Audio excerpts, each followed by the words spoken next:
ನೋಡ್ರಿ ಈರುಳ್ಳಿ ಬೈಸಕ್ಕೆ ಹಾಕ್ತೀನಿ. ಈರುಳ್ಳಿ, ಆಮೇಲೆ ಟೊಮೊಟೊ 3 ಟೊಮೊಟೊ. ಆಮೇಲೆ ಏನು ಮಾಡೋದಂದರೆ ಇವಾಗ ಇವೆಲ್ಲ ಇಂಗ್ರೀಡಿಯೆಂಟ್ಸ್ ತೊಗೊಂಡಿವೆಲ್ಲ, ಇವೆಲ್ಲ ಹುಣಸೆಹಣ್ಣು, ಕೊತ್ತಂಬರಿ, ಜೀರಿಗೆ, ಮೆಣಸಿಕಾಯಿ, ಬೆಳ್ಳುಳ್ಳಿ, ಒಣಮೆಣಸು ಇಷ್ಟು ತೊಗೊಂಡು ನೋಡ್ರಿ. ಈಗ ನಾವು ಇವು ಬೈಸ್ಲಿಕ್ಕೆ ನೀರು ಹಾಕಿ ಇಡೋಣ. ನೀವು ಕುಕ್ಕರ್ದಲ್ಲಾದರೂ ಬೈಸಲಿಕ್ಕೆ ನೀರು, ಬೈಸ್ಲಿಕ್ಕೆ ನೀರು ಇಷ್ಟು ನೀರು ಹಾಕೋರಿ. ಕುಕ್ಕರ್ದಲ್ಲಾದರೂ ವಿಜಿಲ್ ಮಾಡಿಸ್ಕೋಬೋದು, ಹಾಗೆ ಇದರೊಳಗೆ ಬಾಣಲಿ ಒಳಗೂ ಕುದಿಸ್ಕೋಬೋದು. ಈಗ ನೋಡ್ರಿ ಅದಕ್ಕೇನೆ ಸ್ವಲ್ಪ ಅಚ್ಕಾರದ ಪೌಡರ್, ಸ್ವಲ್ಪ ಅರಿಶಿನ ಪೌಡರ್ ಹಾಕಿ ಉಪ್ಪು ಹಾಕಿ ಬೈಸ್ಕೊಳ್ಳೋಣ. ರುಚಿಗೆ ತಕ್ಕಷ್ಟು ಉಪ್ಪು ಹಾಕಿ ಬೈಸ್ಕೊಳಕಿಡೋಣ. ಇದು ಬೈಸ್ಲಿಕ್ಕೆ ಇಡೋಣ ಹೀಗೆ. ಇಲ್ಲ ನೀವು ಕುಕ್ಕರ್ದಾಗ ಆದ್ರೆ ಹಾಕೋ ಬೈಸ್ಬೋದು. ಇಡೋಣ.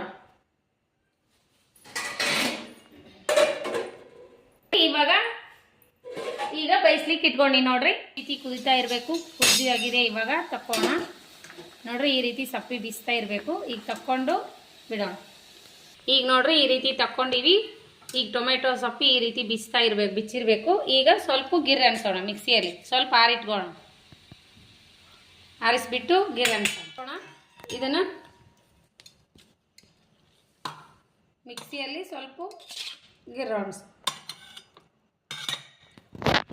ಈಗ ನೋಡ್ರಿ ನಾವು ಒಗ್ಗರಣೆ ಮಾಡ್ಕೊಳ್ಳೋಣ. ಈ ರೀತಿ ರುಬ್ಕೊಂಡಿರ್ಬೇಕು ನೋಡ್ರಿ. ಈ ರೀತಿ ರುಬ್ಬಿ ತಗೋರಿ.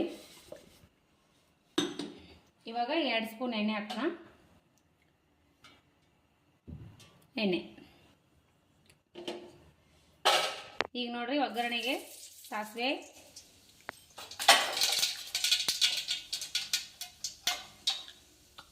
ಜೀರಿಗೆ, ಅಷ್ಟು ಜೀರಿಗೆ ಹಾಕೋಣ.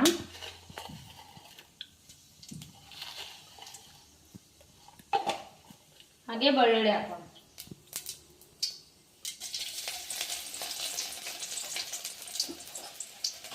ಸ್ವಲ್ಪ ಹಿಂಗೆ ಹಾಕೋಣ.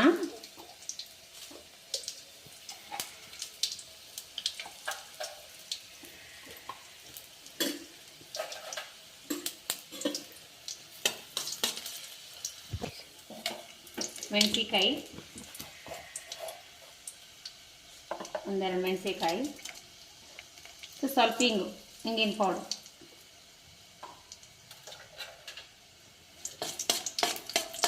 ಇವಾಗ ನೋಡಿ ಏನು ಮಾಡೋದಂದ್ರೆ ಇದು ರುಬ್ಬಿರುವಂಥ ಎಲ್ಲ ಹಾಕ್ಬಿಡೋಣ.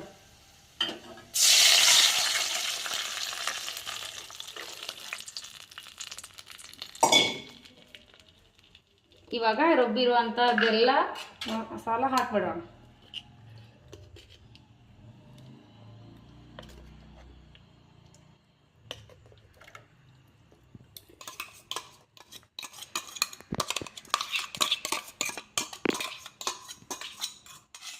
ನೋಡ್ರಿ ಇನ್ನೊಂದು ಸ್ವಲ್ಪ ಉಪ್ಪು ಹಾಕೋಣ.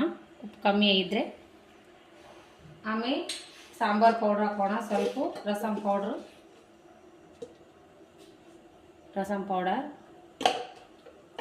ಒಂಚೂರು ಬೆಲ್ಲ,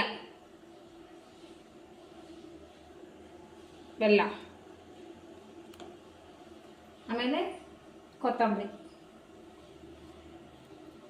ಬೈಸ್ಲಿಕ್ಕೆ ಬಿಡೋದು. ಸೂಪರ್ ಕುದಿಲಿಕ್ಕತ್ತದ. ಇವಾಗ ಈ ರೀತಿ ಕುದಿಯುವಾಗ ಬಡ್ಸ್ಕೊಂಡು ಊಟ ಮಾಡ್ರಿ. ಮಸ್ತ್ನಾಗೆ ಸಾಂಬಾರು ಆಗೈತೆ ನೋಡ್ರಿ. ಈ ಥಿಕ್ನೆಸ್ ಬಂದದ. ಸೂಪರ್ ಆಗೈತಿ. ಮಸ್ತ್ ಅಂದ್ರೆ ಮಸ್ತ್ ಆಗೈತೆ ನೋಡ್ರಿ ಸಾಂಬಾರ. ಮಸ್ತ್ನಾಗೆ ಸುವಾಸನೆ ಬೆರಿಲಿಕ್ಕತ್ತದ ನೋಡ್ರಿ. ಗಮ್ಮಂತ ವಾಸನೆ ಬರ್ಲಿಕ್ಕೆ ನೋಡ್ರಿ. ಸಾಂಬಾರು ರೆಡಿ ಆಗಿದೆ. ಮಸ್ತ್ ಅಂದ್ರೆ ಮಸ್ತ್ ಸೂಪರ್ ಆಗಿ ಬಂದಿದೆ ನೋಡ್ರಿ. ಜ್ವರ ಗಿರ ಬಂದಿದ್ವು ಅಂದ್ರೆ, ಮೈ ಹುಷಾರಿರ್ಲಿಲ್ಲ ಅಂದ್ರೆ ಈ ರೀತಿ ಸಾಂಬಾರು ಮಾಡ್ಕೊಂಡು ಊಟ ಮಾಡ್ರಿ. ಮಸ್ತ್ ಅಂದ್ರೆ ಮಸ್ತ್ ಆಗತ್ತೆ ನೋಡ್ರಿ. ಸೂಪರ್ ಬಿಸಿ ಬಿಸಿ ಅನ್ನದ ಜೊತೆ ಸೂಪರ್ ಕಾಂಬಿನೇಷನ್ ಸಾಂಬಾರು ಸೂಪರ್ ಆಗಿದೆ. ಸಿಂಪಲ್ ಆಗಿ ಟೇಸ್ಟಿಯಾಗಿ ಮಾಡುವಂಥ ಪಟಾಪಟ್ ಅಂತ ಮಾಡುವಂಥ ಸಾಂಬಾರ.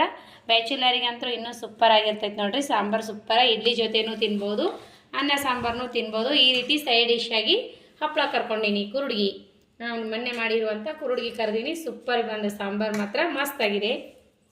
ಈ ಸಾಂಬಾರು ಮಾಡ್ಕೊಂಡು ಊಟ ಮಾಡ್ರಿ. ಮಸ್ತ್ ಆಗೈತಿ ಸಾಂಬಾರು. ಟೇಸ್ಟ್ ಮಾಡಿ ಮಗ. ಚೆನ್ನಾಗ್ಯದ, ಸೂಪರ್ ಆಗೈತೆ ನೋಡ್ರಿ. ಅನ್ನ ಸಾಂಬಾರು ಜೊತೆ ಸೂಪರ್ ಆಗತ್ತೆ ನೋಡ್ರಿ. ಇಡ್ಲಿ ಜೊತೆನೂ ಸೂಪರ್ ಆಗತ್ತೆ. ಮಕ್ಕಳಿಗೆ ಈ ರೀತಿ ಮಾಡಿ ಊಟ ಮಾಡಿಸ್ರಿ. ಸೂಪರ್ ಆಗಿ ಬರ್ತದ. ಮೈ ಊಟ ನೋಡ್ರಿ. ಟೇಸ್ಟ್ ಮಾಡಿ ನೋಡೋಣ ಅಂತ. ಸೂಪರ್ ಅಂದ್ರೆ ಸೂಪರ್ ಆಗ್ಯದ ನೋಡ್ರಿ ಸಾಂಬಾರ್. ಈ ರೀತಿ ಮಾಡ್ಕೊಂಡು ಊಟ ಮಾಡ್ರಿ, ಬಾಯಿ ತುಂಬಾನೇ ರುಚಿ ಕೊಡುತ್ತೆ ನೋಡ್ರಿ. ಈ ರೀತಿ ಹಪ್ಪಳ ಮಾಡ್ಕೊಂಡು ತಿನ್ರಿ, ಅದ್ರ ಜೊತೆಗೆ ಸೈಡ್ ಡಿಶ್ ಆಗಿ ಬಿಸಿ ಅನ್ನದ ಜೊತೆ ಸಾಂಬಾರ್ ಹತ್ರ ಸೂಪರ್ ಆಗ್ಯದ. ಪಟಾಪಟ್ ಅಂತ ಮಾಡ್ಕೊಂಡು ಊಟ ಮಾಡ್ರಿ. ನಾ ಮಾಡಿರುವಂಥ ಸಾಂಬಾರ್ ರೆಸಿಪಿ ಇಷ್ಟ ಆಗಿತ್ತಂದ್ರೆ ಏನ್ರಿ ಸಾಂಬಾರ್ ರೆಸಿಪಿ ಇಷ್ಟ ಆಗಿತ್ತಂದ್ರೆ ಲೈಕ್ ಮಾಡ್ರಿ, ಶೇರ್ ಮಾಡ್ರಿ ನಿಮ್ಮ ಫ್ರೆಂಡ್ಸ್ ಫ್ಯಾಮ್ಲಿಗೆಲ್ಲ. ನಿಮಗೆ ಏನಾದ್ರೆ ಸಾಂಬಾರ್ ರೆಸಿಪಿ ಇಷ್ಟ ಆಗಿತ್ತಂದ್ರೆ ಫ್ರೆಂಡ್ಸ್ ಫ್ಯಾಮ್ಲಿಗೆಲ್ಲ ಶೇರ್ ಮಾಡ್ರಿ, ನಿಮಗೆ ಲೈಕ್ ಮಾಡ್ರಿ ಮತ್ತು ಒಳ್ಳೇದೊಂದು ಕಮೆಂಟ್ ಹಾಕ್ರಿ. ಮತ್ತು ಮುಂದಿನ ರೆಸಿಪಿ ಒಳಗೆ ಸಿಗೋಣ ಫ್ರೆಂಡ್ಸ್. ನಮಸ್ಕಾರ. ಯಾರೆಲ್ಲ ತಪ್ಪದೆ ನೋಡ್ತೀರಿ ನನ್ನ ರೆಸಿಪಿ, ಬಿಡುವಿನ ಟೈಮ್ ತೊಗೊಂಡು ಯಾರು ರೆಸಿಪಿ ತಪ್ಪದೆ ನೋಡ್ತೀರಿ ಅವರಿಗೆಲ್ಲ ತುಂಬ ಹೃದಯದ ಧನ್ಯವಾದಗಳು. ಯಾರೆಲ್ಲ ಇನ್ನೂ ಸಬ್ಸ್ಕ್ರೈಬ್ ಆಗಿ ನೋಡ್ಲಕತ್ತಿಲ್ಲ ಸಬ್ಸ್ಕ್ರೈಬ್ ಮಾಡ್ಕೋರಿ, ಪಕ್ಕದಲ್ಲಿರೋ ಆಲನ್ನು ಬೆಲ್ ಬಟನ್ ಪ್ರೆಸ್ ಮಾಡಿರಿ. ನಾ ಹಾಕುವಂಥ ರೆಸಿಪಿ ಮೋಟಿವೇಶನ್ ಬರ್ತದ, ನೀವು ತಕ್ಷಣವೇ ನೋಡ್ಬೋದು. ಮತ್ತು ಮುಂದಿನ ರೆಸಿಪಿ ಒಳಗೆ ಸಿಗೋಣ ಫ್ರೆಂಡ್ಸ್. ನಮಸ್ಕಾರ, ಬಾಯ್.